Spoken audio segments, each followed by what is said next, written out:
안녕하세요. 한 알에 밀알이 떨어져 많은 열매를 맺길 바라는 밀알샘 김진수입니다.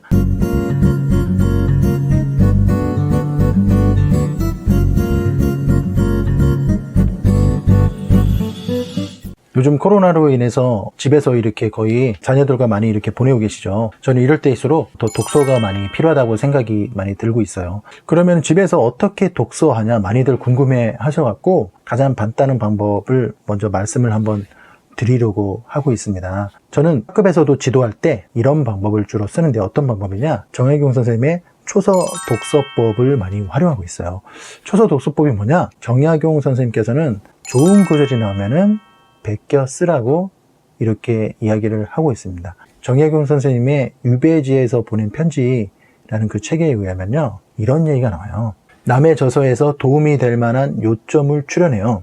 책을 만들 때에는 우선 자기 자신의 학문의 주견이 뚜렷해야 판단 기준이 마음에 세워져 취사 선택하는 일이 용이할 것이다. 학문의 요령에 대해서는 전번에 대강 이야기했는데 너희들은 벌써 잊어버린 모양이구나. 그렇지 않고서 왜 남의 저서에서 요점을 뽑아내요? 책을 만드는 방법에 대해 의심나는 것이 있다고 다시 똑같이 질문을 했느냐? 무려 한 권의 책을 볼 때 오직 나의 학문에 도움이 될 만한 것이 있으면 추려 쓰고 그렇지 않다면 하나도 눈여겨볼 필요가 없는 것이니 100권 분량의 책일지라도 열흘 정도의 공을 들이면 되는 것이다. 저도 학급에서 아이들을 지도할 때 아이들에게 충분한 책을 읽고 그 책 속에서 좋은 구절이 나오면 무조건 베껴 쓰라고 이야기를 합니다. 제가 하는 방법은 한 소절 노트를 준비를 해요. 마음을 울린 한 소절 노트를 준비하고 어느 책에서 몇 쪽에 좋은 구절이 나왔다? 그럼 그 구절을 베껴 쓰는 거죠. 1차적으로 무조건 그냥 똑같이 쓰는 겁니다. 여기까지만 해도 저는 괜찮다고 생각이 들어요. 일단은 많은 것이 들어와야 많은 것을 또한 뺄 수가 있습니다. 여기에 또 다른 동기부여를 하면서 하나를 더 덧붙일 수가 있겠죠. 이 구절을 통해서 내가 느낀 게 있다면은 느낀 점을 써도 괜찮다. 그래서 또 하나 나아갈 친구한테는 또 나가게 해요. 어떤 거냐? 이 구절을 통해서 내가 실천하고 싶은 게 있으면은 그것을 꺼내라. 그 다음에 그것을 실천하라. 즉 이겁니다.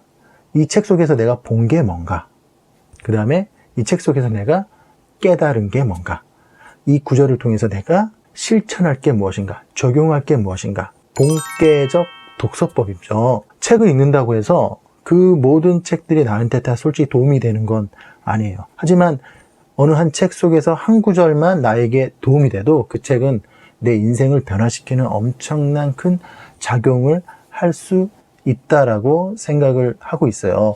본계적 독서법은 박삼혜 작가님께서 본계적 독서법이라는 책을 이렇게 또 집필하셨죠. 저는 그래서 어떤 책을 읽을 때 항상 본계적을 많이 적용을 해요. 책 속에서 좋은 구절을 베껴 쓰고 그 다음에 여기에 자기 생각을 덧붙이는 거죠. 더 나아가서 나의 실천을 덧붙이는 거예요. 우리 초등 친구들 같은 경우는 글씨를 직접 쓰는 게 저는 좋다고 생각이 많이 들어요.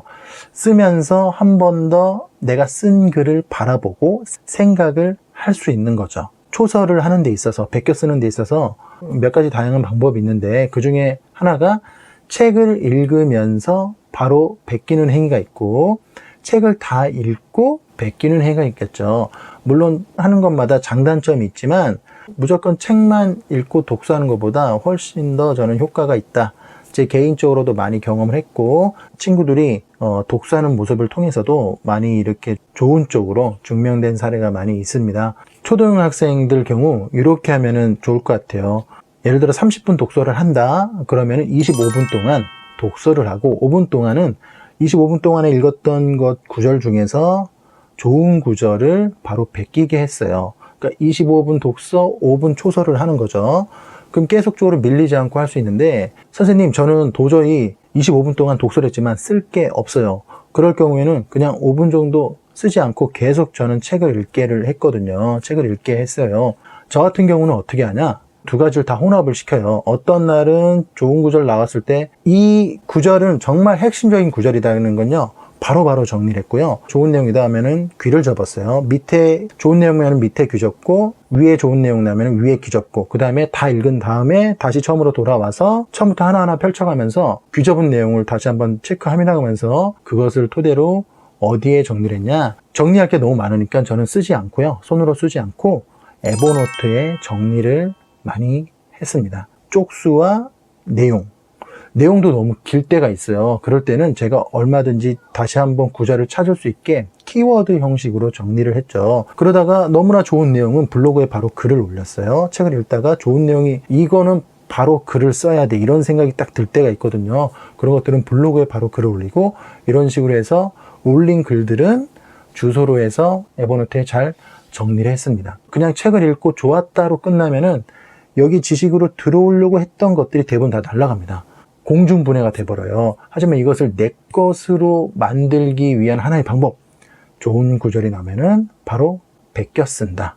즉 정약용 선생님의 초서 독서법을 적극적으로 실천하면은 어느 순간 이 독서란 게, 이 공책이 쌓일수록 독서란 것이 너무나 생각 이상으로 재밌어진다. 그 재밌어지면 그 다음부터는 학습적인 면도 얼마든지 더 발전이 돼갑니다. 요즘 계속 집에 있다 보니까 독서할 시간이 충분히 있습니다. 그 독서를 위인 정약용 선생님 방법처럼 좋은 구절을 베껴 쓰면서 하루하루 내 독서력, 내공을 쌓는 시간이 되면 좋을 것 같아요. 여러분의 그 좋은 구절을 가슴 깊이 담는 그런 시간이 되기를 바랍니다. 지금까지 하늘에 미랄이 떨어져 많은 열매를 맺길 바라는 미랄샘 김진수였습니다. 감사합니다.